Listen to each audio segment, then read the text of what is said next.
Okay, I'm going to start off with the Star Wars Legion.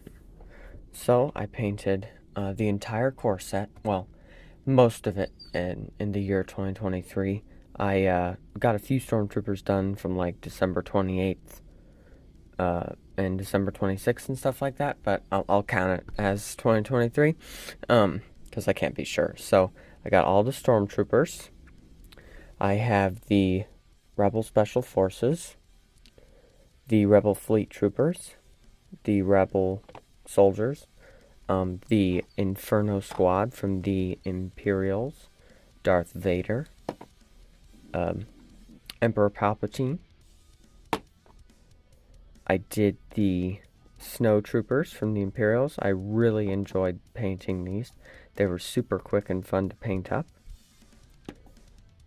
I'm really proud of this flame effect on this guy's flamethrower. Just some green stuff. I did the speeder bikes, 4 of those. 2 AT-RTs from the Rebel Alliance. 2 Rebel Tauntaun Riders. I think those came out great. And then I did the big lizard dude. I'm blanking on what his name is, but really proud of how this dude looks. And this guy, the Stormtrooper up here, has an interchangeable one, but I prefer this torso. I think my favorite things out of this batch of Legion are probably, it's between the Snow Troopers and the Inferno Squad for me. I'm really happy with how this came out, but I also really like the effect I did on the helmet for the Fleet Troopers. I just put like 10 layers of gloss varnish, and it's hard as a rock and super shiny, just like their helmets in the movie. So, really happy with those. I think these are some of the best guys I've painted for a big game like this, and they're super quick and super easy, and not too cheap or not too expensive to add on to. So it's not like Warhammer 40,000 where you're gonna be dropping several $100s for this many guys. The core set we got for like $90 or something, and yeah, so it's pretty affordable. Some really great sculpts in this game, and I'm really happy with these miniatures. So Legion definitely is it's a great game to get into. And I actually have a video painting Darth Vader, and I have a video painting the Stormtroopers. This guy was probably the one I was least happy with, Luke Skywalker. I'm not a huge fan of how the OSL on the face turned out. And I think his colors are too samey same.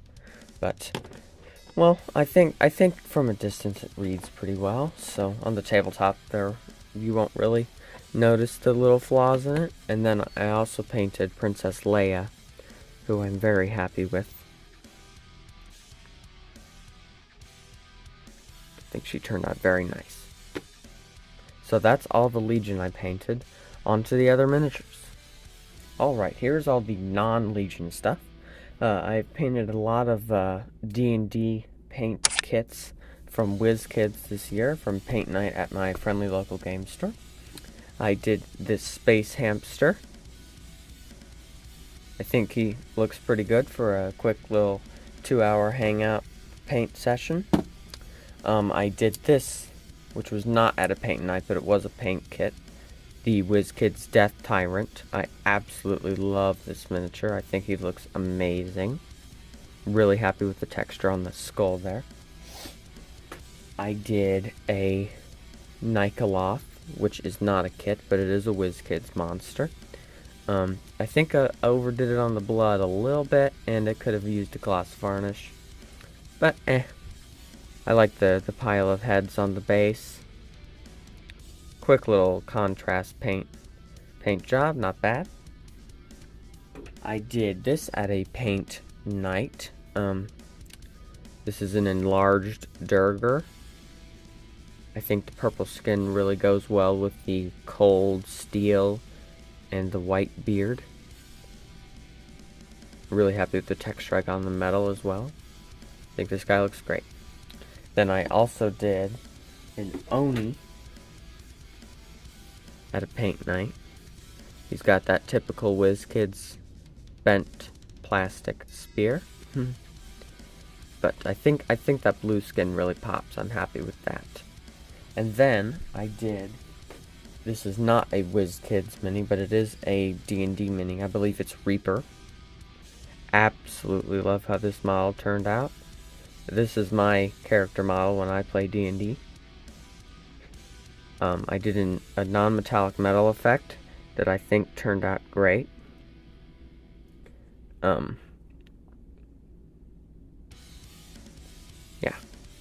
I think the skin looks really good as well.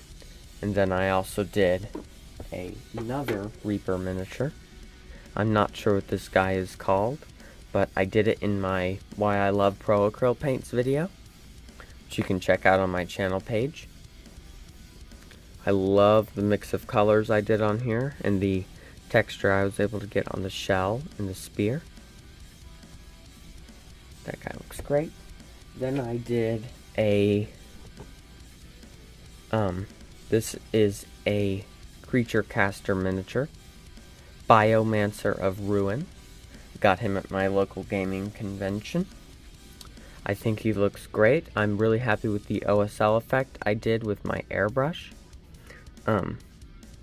I tried to make it look like the lizard dude right here is what's casting the light, and then I did a secondary OSL effect with the lantern, which I think really contrasts very nicely.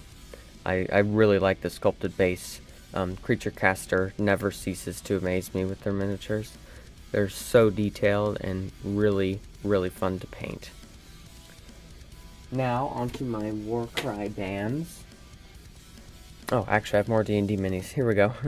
This is an Epic Encounters Crab Archon dude. He comes in a box. I love how the shell turned out with the bright pops and the yellow claws. Contrasts very nicely with the pink. And then I did another Epic Encounters guy. He is a snake archer.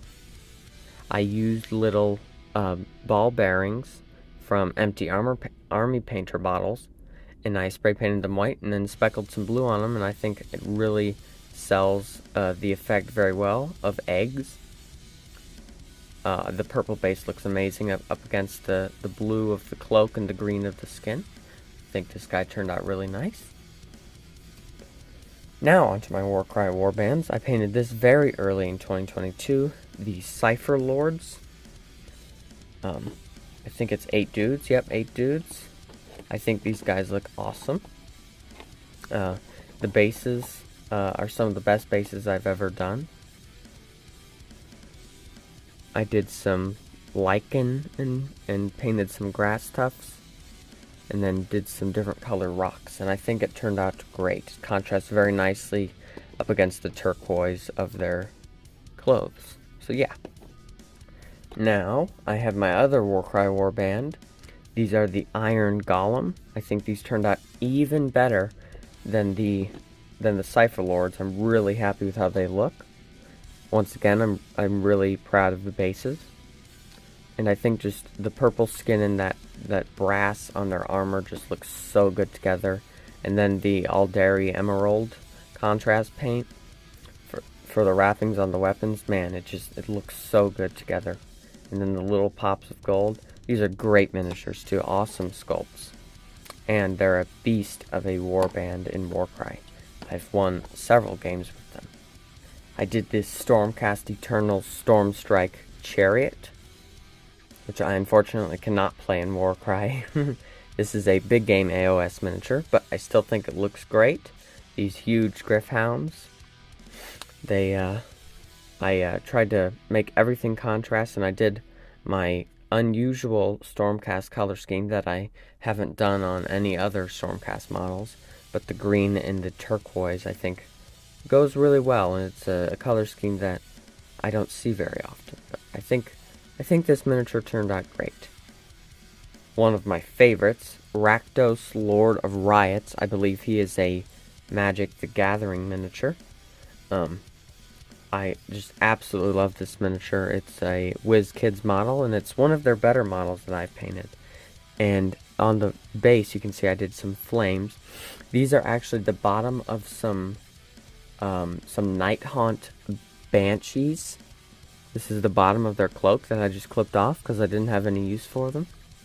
So I think that turned out really good for that base. And then just the red skin, which has so much depth and so many layers, looks really nice. The lava on the weapon, I really like. So I'm very proud of this miniature. And next I have another D&D model. I painted him up to look like Kratos from God of War. He's not Kratos from God of War, but he does kind of look like him. And now onto my Marvel Crisis Protocol. A game I'm super excited to play. I've heard it's really fun. These miniatures are pretty nice. I would love to get my hands on the new core set with all the new sculpts. Not that these sculpts are bad, but the new ones just seem a little more inspired, and they're more action poses. And I'm really hoping that I can buy that soon. But anyway, I'm really happy with these miniatures. Captain America, I think he is one of the better ones in the box. The blue and the red just go so well together. Then I did Black Widow. I think this is one of the where my paint job was kind of lacking on this one. Dr. Ock. The green is super bright. Iron Man, who I mixed some gold paint with some red paint, and it worked out perfectly. Ultron, who I also think I did not the best job painting, but he's a little boring. Just like he doesn't have very many details that are any color besides silver, so I tried to put as much red in there as I could. Captain Marvel, who is probably my favorite painted one. The blue just goes so well. I did a very good job highlighting it, I think. I did that yellow highlighting on the red to make it look like it was glowing. And then I think the hair turned out really well. Spider-Man. He's alright. Red Skull. I really like the blue cube. I think that turned out nice. Oh, okay, he's just gonna come off his face. Alright. Baron Zemo. He's a little glossy because I use contrast paint, but I can always matte spray it if I need to. And finally, Crossbones. He's a really solid miniature. I really like the pose.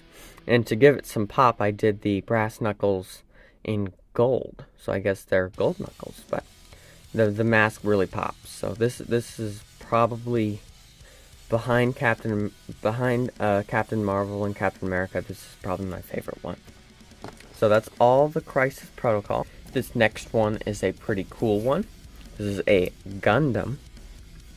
The first ever big Gundam I ever done, and I airbrushed it. I did an ombre from magenta to dark purple. I think it turned out great. And then that pro acryl white blue, man, it looks so good on the panels and stuff. It contrasts so nicely. And then the light blue on the helmet with the yellow. I'm absolutely in love with this model. I like that you can still pose them because there's no glue involved. I glued this arm though, so it didn't move, but still moved the shield, and everything else is still poseable. This is a really, really nice kit. These next 6 are really special to me because I hand sculpted each one of them. This guy right here was the first real thing I ever sculpted, besides a few little effects with green stuff. I did Milliput for this, and then a little bit of green stuff, but only on this one. The rest are just pure Milliput and tin foil to give it like a base, so I'm not wasting so much material. But I just I didn't expect to be able to sculpt anything that resembled what I wanted it to, but I think they came out pretty much just how I envisioned them, and I'm really happy with the paint job as well. This is Nero the Scorned. This is Legion the Damned.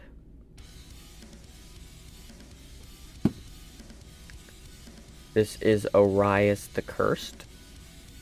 Did the red eye, like he has some sort of curse going on. And then this is Baal the Forsaken. I'm really happy with the NMM on this. It does read to me as like a shining armor. And then this is Valak the Forgotten, which I did a mask on. And these were my poor attempts at ears. But I really like the magenta cape. It goes well with the mask and the gem. And then finally, this is a Nurgle inspired prince or a demon of some sort, but really nasty model, and I tried to paint it as nastily as I could with all the pustules and stuff.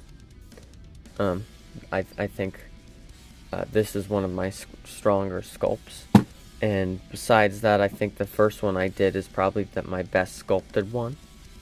And then my best painted one, I would probably say my best painted one is between this guy and, probably this guy. Yeah. Baal the Forsaken and Nero the Scorned. Now, my 3 favorite models from this year was this dude from the Iron Golem Warband. Just, I think everything turned out really nice on him, the color scheme and the base. It was this Crab Archon dude. I think the contrast between the colors is very, very nice. And finally, the Biomancer of Ruin from Creature Caster. Just the contrast, I think, is brilliant, and the OSL turned out as the best OSL I've ever done. So those are my 3 favorite from this year. Now my least favorite, I would say my least favorite is probably Luke Skywalker. Just not the happiest paint job. I don't like the glossy finish, but he is closely followed up by the WizKids Nikoloth and Natasha Black Widow from Marvel Crisis Protocol. But anyway, that's every model I painted in the year 2023. I painted pretty much every model I bought, and I think I painted most of the stuff well. So I hope this inspires you to get out there and paint your models, because they're always going to look better painted than they do gray. But thanks for watching. And I'll see you guys in the next video.